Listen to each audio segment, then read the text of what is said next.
Namo Shakyamuni Buddha. So today we continue to study the Four Noble Truths, which are the most important teachings that Buddha provide to the first 5 months. And let us review what we have learned in the past. And here, the Eightfold Path. That's the last one within the Four Noble Truths. We have wise view or understanding, um, wise intention or right intention in the wisdom categories. So last time we discussed that within the right views, wise understanding, we should understand about the Four Noble Truths. We should understand clearly about the karma or the law of cause and effect. Now, today we discuss again, we need to have the wise views or right understanding about what we call the three characteristics of a system, or another terms, three mark of a system, including the first one is anicca, that's mean impermanence, nothing lasts forever.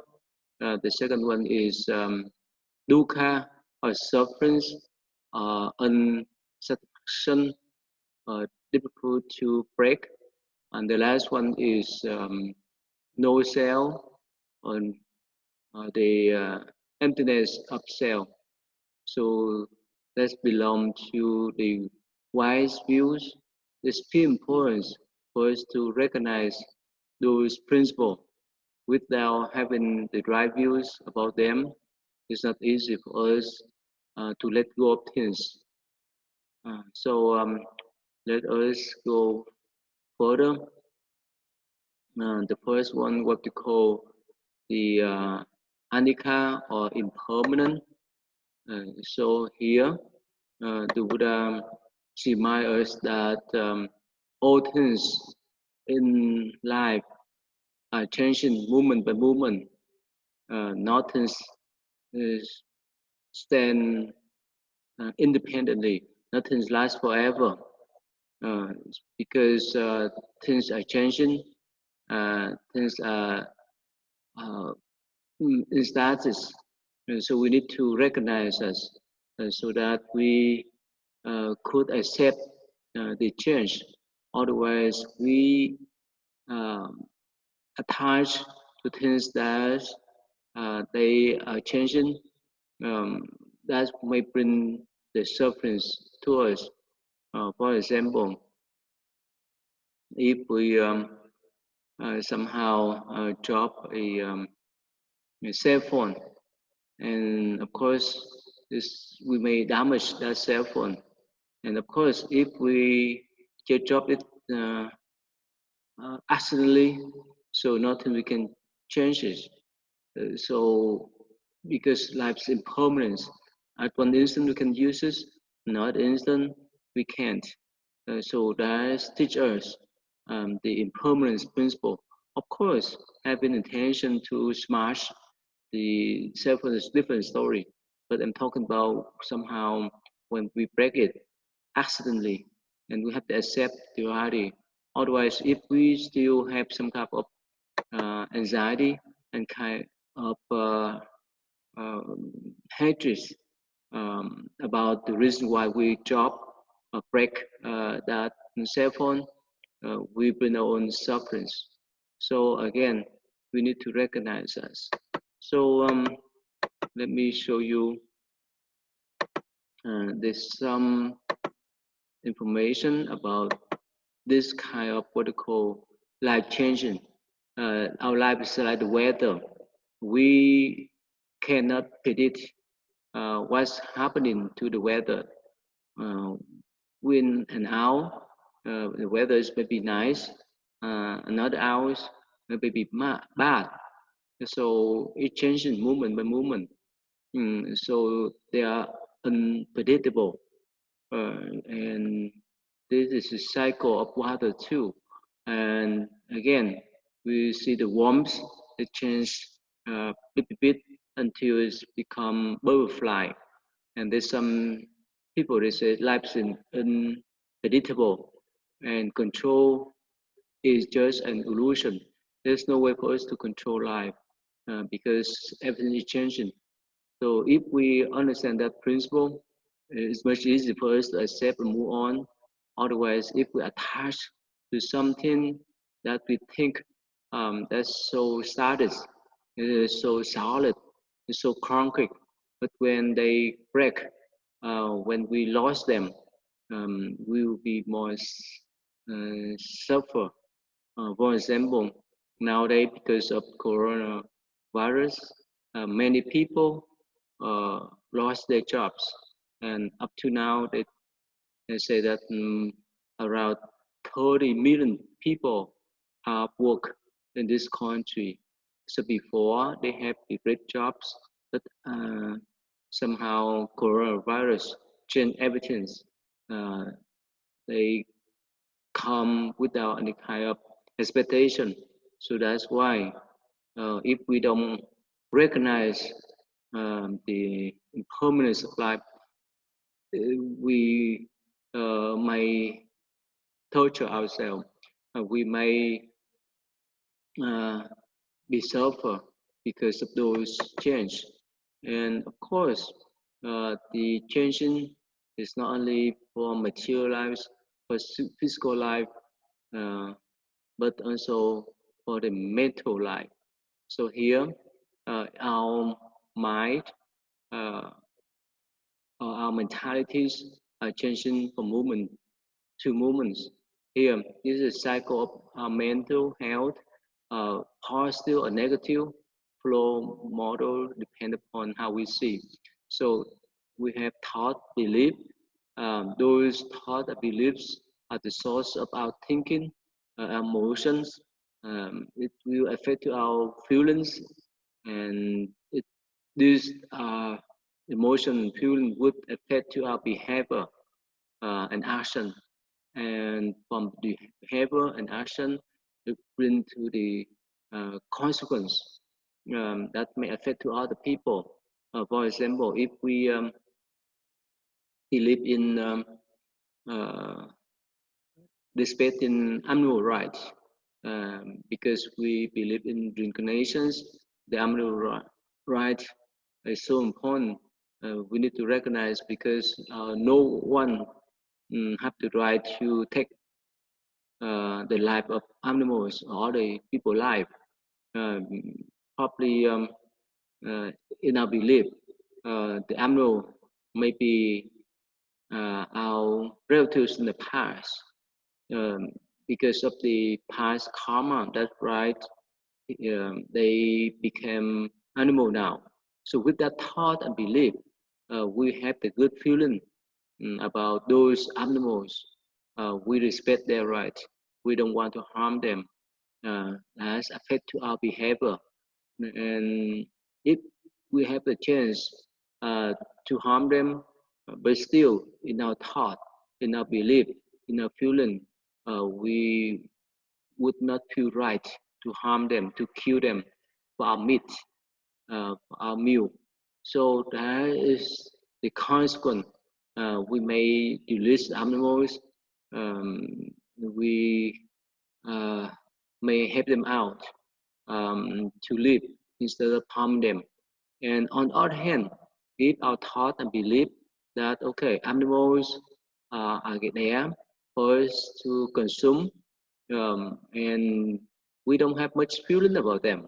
We don't have much feeling about their sufferings when we try to cut their throat, when we try to boil them or kill them, and that's why it's affecting our behavior.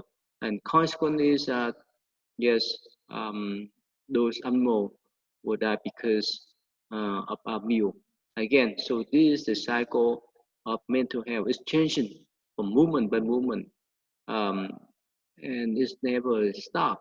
If we could not know how to calm the mind down, our thought, our emotion, our feeling, changing from moment to moment, and the affect to our behavior, and we have the consequence whether it's good or bad. So again, that's the changing in our mind.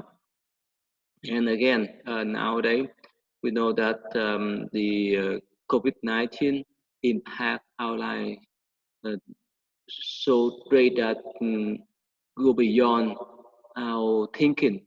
And up to now, we have uh, about 3.5 million people around the world have the power still uh, with this virus, and it claimed almost to 50,000 people die, uh, pass away, and of course, it's around 1.1 million people have recovered from this type of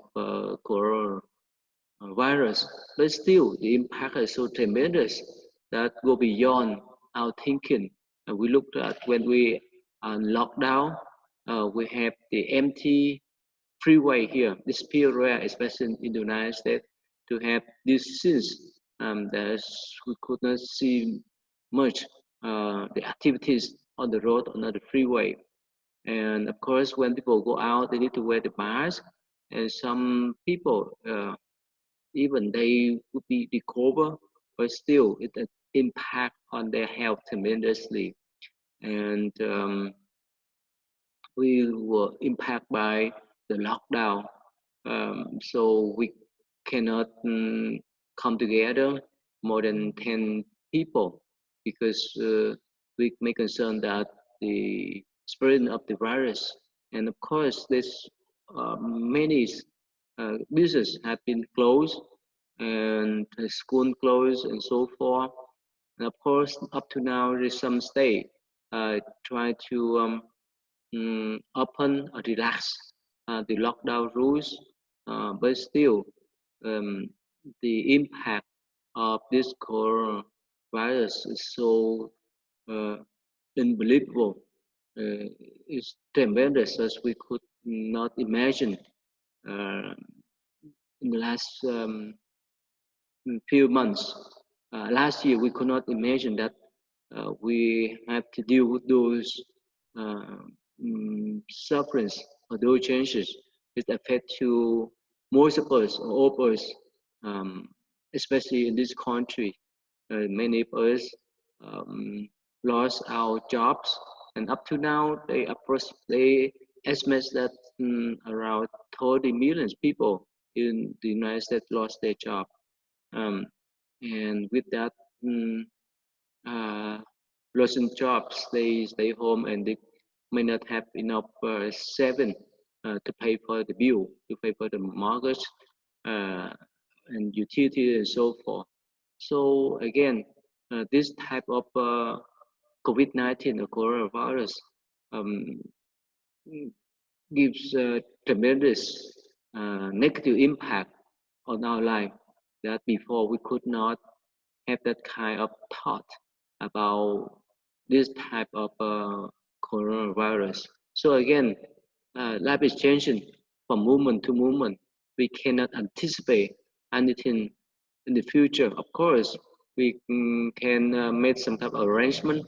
Let's say hopefully after um, the state of Kentucky relax the rules of lockdown, we may get back to our business normally and slowly. And uh, that's a change too. Um, but of course, it's not been week, probably a few weeks from now. But still, things changing from moment by moment. It's like the wave of ocean. Sometimes it go down and sometimes it go up. The economies, in politics, whichever is in life, it come and go. It's never stay the same. So again, with that type of understanding, we would accept that nothing we can do is beyond our control with this type of crisis, coronavirus. So we just accept and move on and move along with our communities, our society. Otherwise, if we go against um, the rules and the laws that have been set by the state, by federal or by local authorities, we may encounter some kind of legal problems. And of course, it may affect to our health too. If we gather so many people at one place, at home, at temple, and so forth, without thinking about uh, the negative impact of the spreading of the coronavirus, it may affect our health and others. And like some pastor in the south, they still gather the people to do the prayer, but of course, one of them lost their life. So again, we need to recognize that life is changing moment by moment. Nothing we can uh, control that type of changing, accept going with the flow, and to accept the reality. Otherwise, we may create a problem for ourselves and others. And the second mark of the 3 marks of persistence, what we call the mm, anatta, anatta, or there's no real self at all. Mm. So most of the time, um, we have the thought that this physical body, this thinking, this feeling, and so forth are considered as ourselves. But somehow the Buddha reminds us nothing that we can claim as the real self. So that's why the Buddha um, provide us some type of uh, scheme so that we can recognize to break down this type of cell that we use to attach to. But actually, the Buddha reminds us that there's no real cell at all. So again, in Buddhist term, what we call five skandha or five aggregates. And in this type of five skandhas or aggregates, the Buddha reminds us that yes, we have five of them. The first one is the form, that means the physical body. The second one is the feeling. The next one is the perception. The fourth is the mental formation, and the last one is the consciousness. So those are the components of what we use to attach to. We use to um, say that they are ourselves, they are our real ego. For example, when we hungry, most of the time, of course, we say, "Oh, I'm hungry." When we have the good feeling about the smell of the food, well, when we say, "Okay, I have that good feeling," uh, because of the smell of that food, or I like that kind of flower and so forth.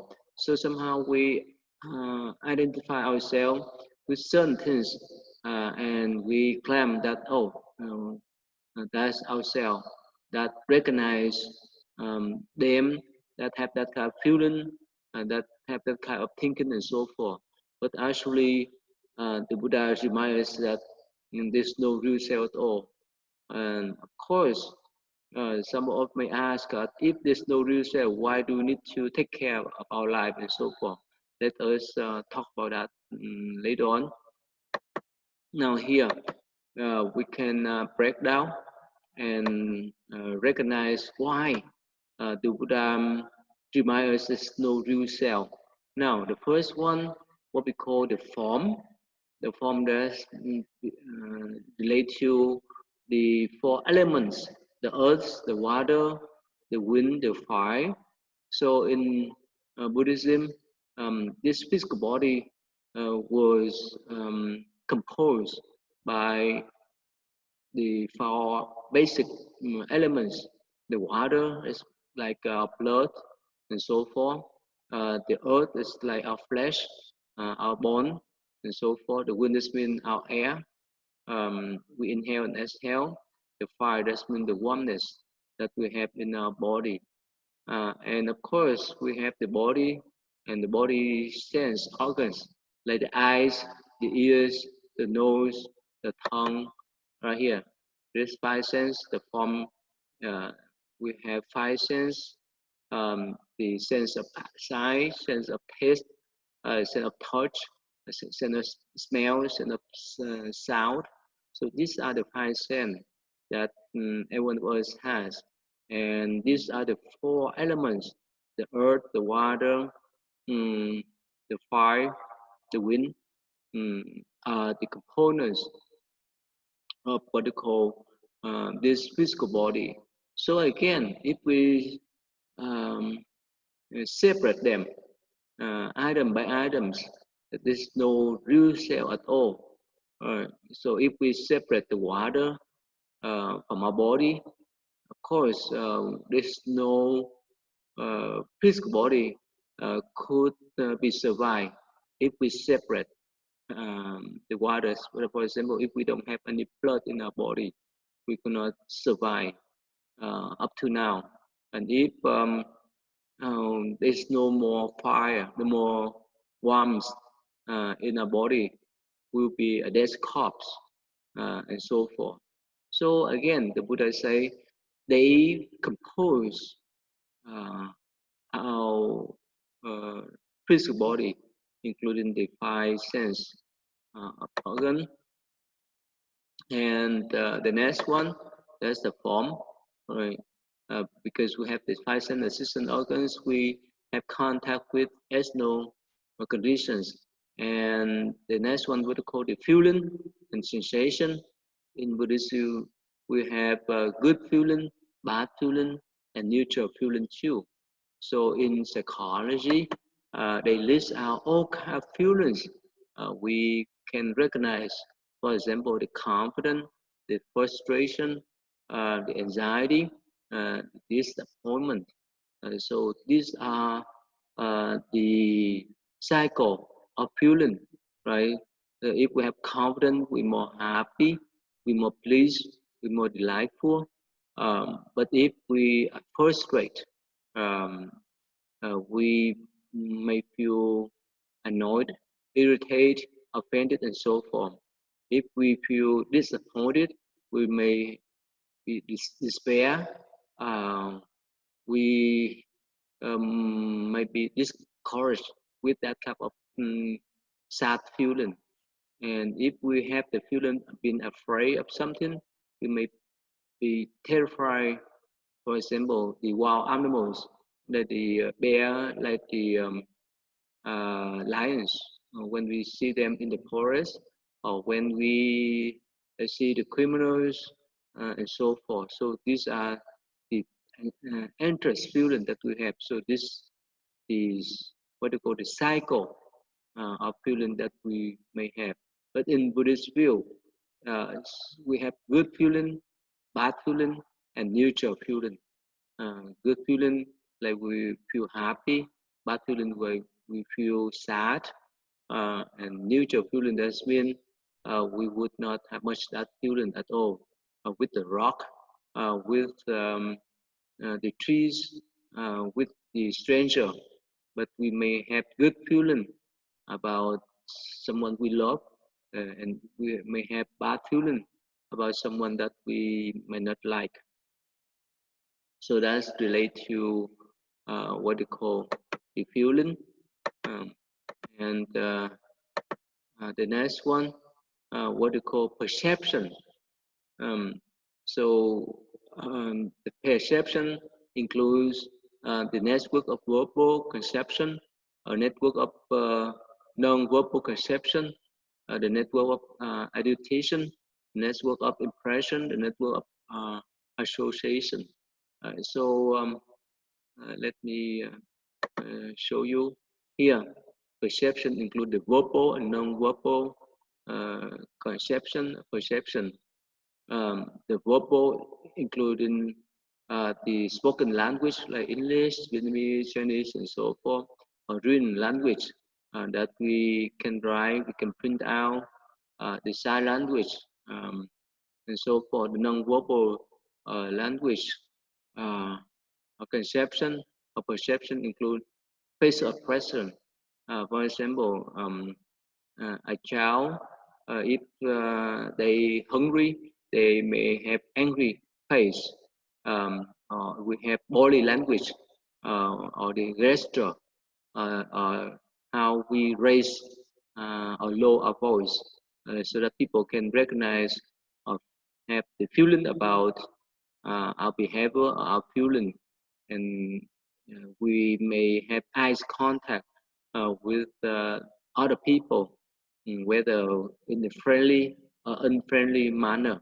So these are the non-verbal perception, conception, and here it clears out the non-verbal uh, communication with body language, like the posture, appearance, head movement, hand movement, facial expression, eyes movements, body contact, like we shaking the hand from other people, closeness, sound, uh, and so forth. The way we talk, the way we walk, it may affect to other people. Even we have not spoken out, they may recognize how we look at them with the angry face, with the lovely face. We may shake our head if we don't agree with their comments, and so forth. If we uh,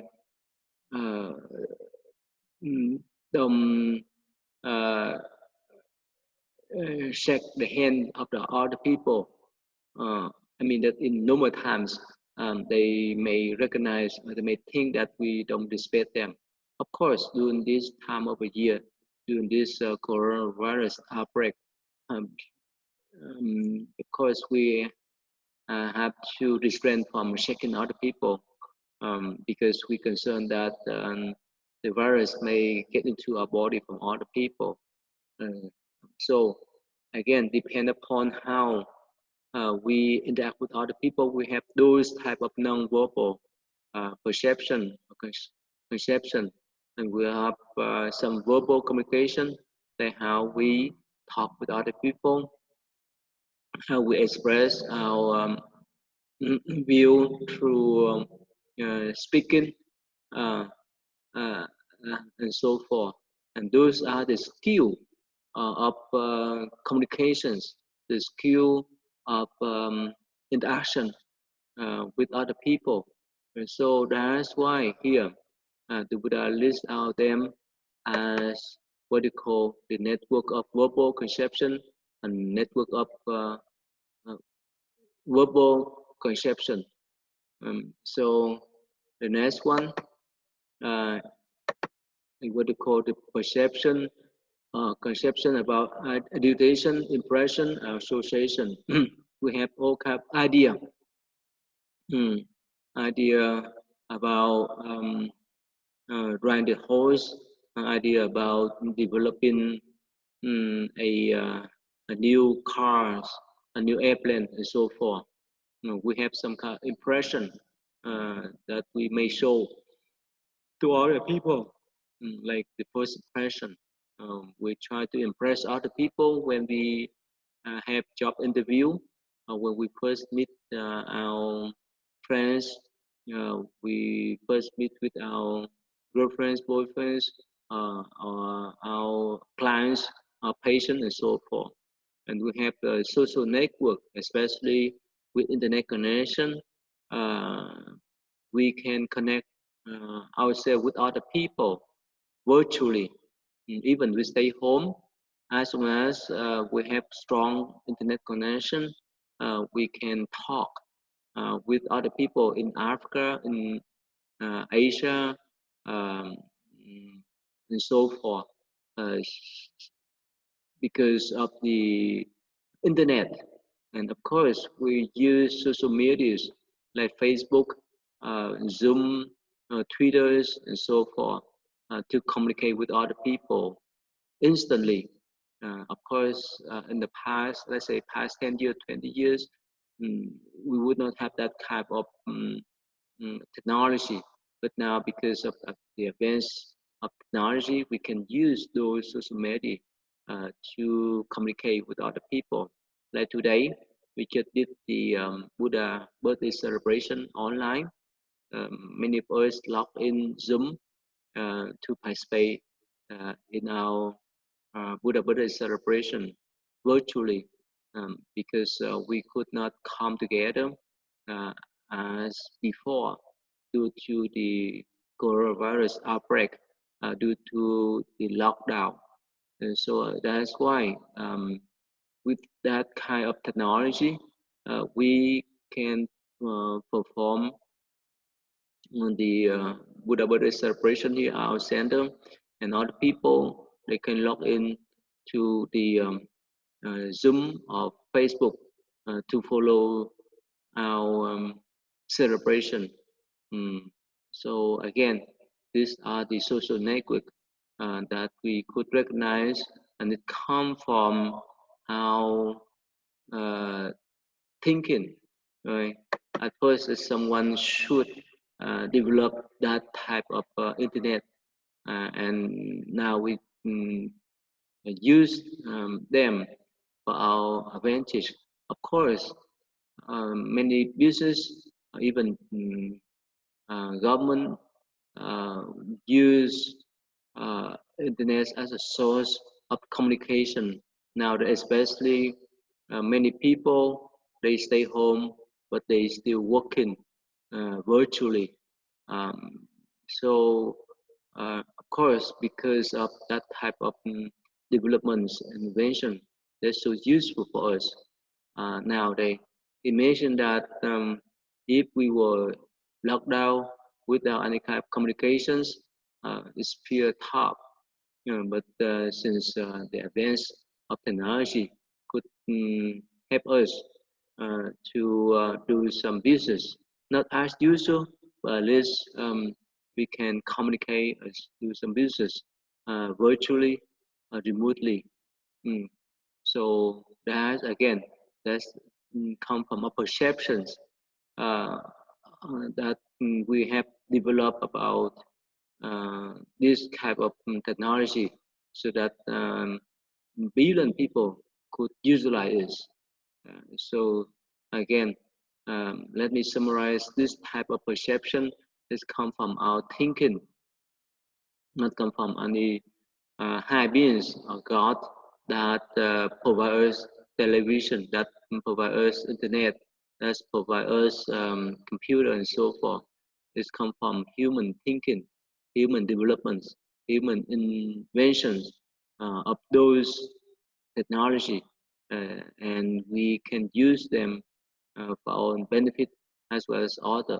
Of course, someone who may use this technology in the wrong way, that's mean they misuse for selling drugs, for hacking other people information and so forth. Of course, eventually they would have to deal with the authorities. Anyway, so when we talk about the perception, then we talk about the mind, the thought. With those thoughts, we have verbal and non-verbal communication with other people. We have some ideas in our thought. We have some impression in our thought, and it will be shown up externally through our body language, through our verbal expression, and with our thought, we develop that type of network of association, connection with other people. Again, If we look around, most of things we have is come from human thinking, human inventions, uh, mm, creation, not gods, not any super beings that provide us those things. Of course, most of time when people develop this type of technology uh, or, or the business, they would think about the benefits that they would gain from those items. Uh, but of course, as long as it's useful, um, many people could utilize those technology, those items of those business in the conductive way. Otherwise, if they develop something so harmful, for example, if someone develop atomic bombs, of course, eventually it may harm so many people. Like um, toward the end of World War II, the United States dropped two atomic bombs in Japan cities, and they killed hundred thousands of people. And that's so harmful. That's why the Buddha say that we need to be careful what we think about. Um, with that type of mindful approach, we would know how to utilize our thought, our perception in the proper way to help other people instead of harming them. So that is related to what we call the perception, or in general, this like our thought about the language, our thought about how we speak, our thought about how we have some ideas, our thought about how we connect with other people, and so forth. Uh, so that's what we discuss. And the next one, what we call the mental formations.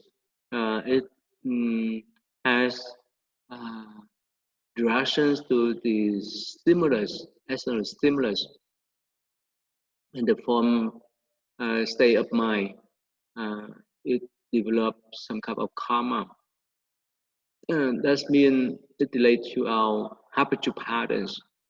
So everyone else have different habitual pattern that we may or may not recognize. For example, we have a good habit of eating healthy food, like veggie, fresh food, and so forth. We we have some good habit of having enough sleep, or go to bed early and wake up early. We may have the habit of drinking sufficient water for our body. We may have the habit of doing exercise. We like to walk around more uh, than others. We may like to step up and down from the stair. We may have the habit of tracking our own business, our own success. And we keep track with our life, in our diary, and so forth. We may find some healthy snack that may be supplement for our food. We may find some techniques like meditation or yoga to distress ourselves. We may exercise to keep our body in good shape. Again, those are the good habits. Of course, on the other side, there's some kind of bad habit like nail biting, uh, sleeping late, smoking, uh, that may bring the illness later on, like cancer and so forth. Or we may have some kind of bad habit of eating fast food. It may develop the uh, fat mm, with our body quicker. We may have the bad habit of sitting the whole day without any kind of exercise, without walking around. We may have the habit that searching online, uh, mindlessly. We would not care much about the times. Just search online, this and that things, and just waste the times over there. So these are what we call good bad habit and bad habit that we have formed in our mind, what we call the mental formations. Um, when we were born, we would not have those kind of habits, whether it's good habit or bad habit, but throughout the lives. Uh, when we go to school, when we interact with other people, of course, we start at home. Our parents taught us how to behave like men or like women, like boy or girls. We eventually follow that type of information or teaching. So we behave ourselves as girls, as boy when we were young. Um, and when we go to school, we create some kind of habit, whether it's good or bad, to go to school early, to go to school late, to put all our effort in studying, or being lazy of studying, and so forth.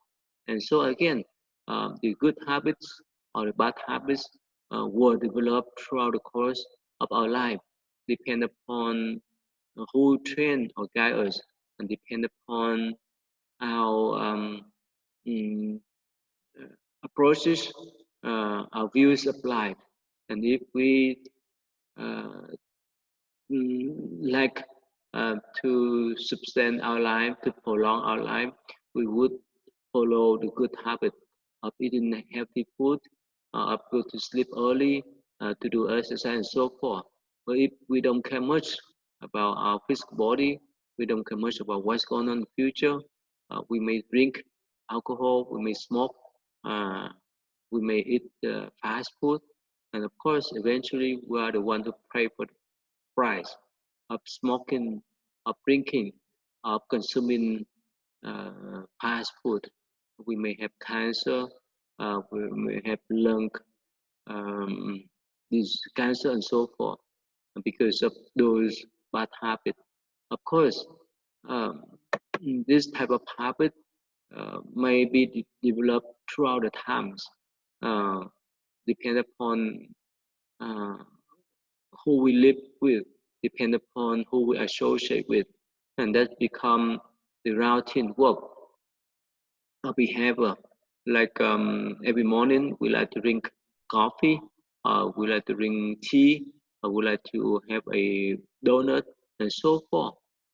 Those are the routine work that we follow the similar patterns every day, and eventually we will feel good about those habits, and that's why it becomes the habit, whether it's good or bad, like whether we like to drink, whether we like to smoke. Of course, we have developed that type of habit um, throughout the years. Uh, when we uh, live with our parents, when we interact with other people, and of course, the other what they call behavior addictions, that's more severe than the habit, as when we have built up that kind of mental formations so many years, and it become our habitual patterns, and even in the worst case, it become the addiction that we could not stay away from them. Without them, we could not feel well. We could not have the peace of mind. For example, we have some kind of addiction about internet games, especially for the youth, the teen. If they are not supervised by the parents, most of the time they get stuck with internet. We may search on internet hours and hours, even days, or even they may play games, computer games, internet games for hours or days and so forth. That they would not pay attention much about eating the healthy food, doing exercise, or doing their homework, or their aside work, so forth. So there's some people they may have the habit of shopping, of working, uh, of attachment to someone else, to sex, gambling, and so forth. So again, these are the behavior addiction that we may have. Right? So we develop those habits or addiction throughout the years, throughout the times, because of our attachment to those things. Since time up, let us stop here today, and next time I will discuss further about the mental formation. Uh, Namo Shakyamuni Buddha.